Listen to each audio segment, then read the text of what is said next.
The first criminal statute we invoke for referral, therefore, is Title 18, Section 1512C, which makes it unlawful for anyone to corruptly obstruct, influence, or impede any official proceeding of the United States government.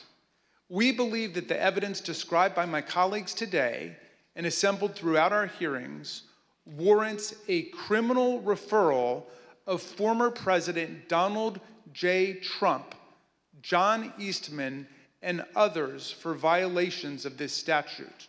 The whole purpose and obvious effect of Trump's scheme were to obstruct, influence, and impede this official proceeding, the central moment for the lawful transfer of power in the United States. Second, we believe that there is more than sufficient evidence to refer former President Donald J. Trump, John Eastman, and others for violating Title 18, Section 371. This statute makes it a crime to conspire to defraud the United States. In other words, to make an agreement to impair, obstruct, or defeat the lawful functions of the United States government by deceitful or dishonest means. Former President Trump did not engage in a plan to defraud the United States acting alone.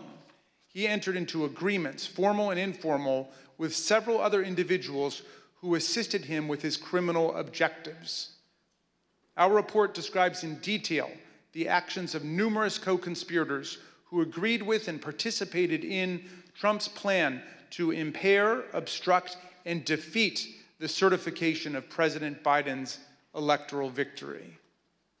That said, the subcommittee does not attempt to determine all of the potential participants in this conspiracy, as our understanding of the role of many individuals may be incomplete even today because they refuse to answer our questions.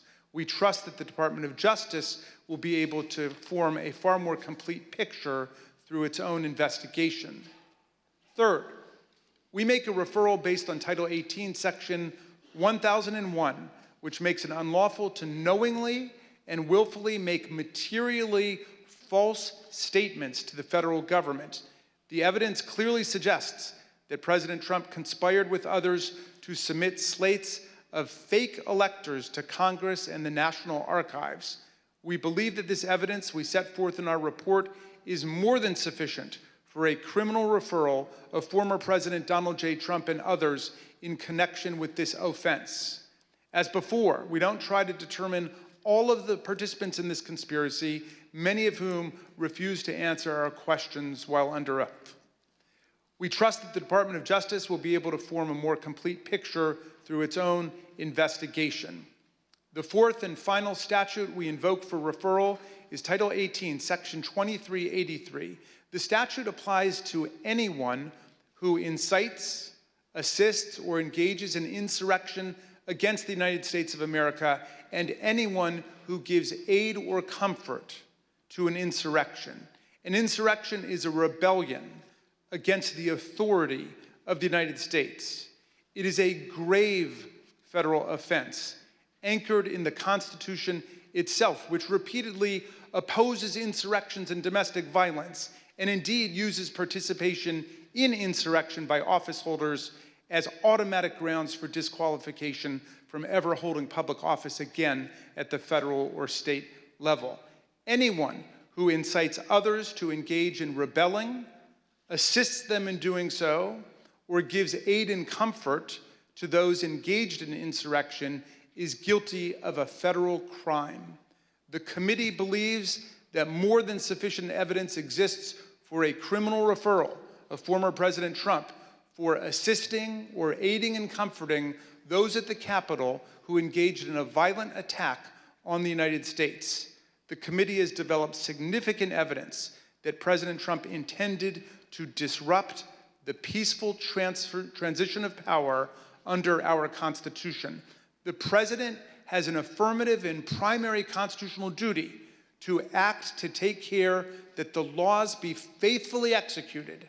Nothing could be a greater betrayal of this duty than to assist in insurrection against the constitutional order.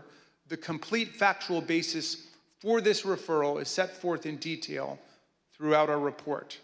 These are not the only statutes that are potentially relevant to President Trump's conduct related to the 2020 election. Depending on evidence developed by the Department of Justice, the president's actions could certainly trigger other criminal violations. Nor are President Trump and his immediate team the only people identified for referrals in our report.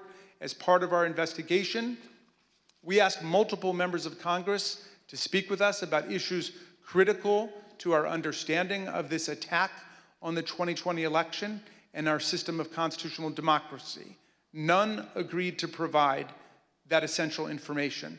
As a result, we took the significant step of issuing them subpoenas based on the volume of information particular members possessed about one or more parts of President Trump's plans to overturn the election.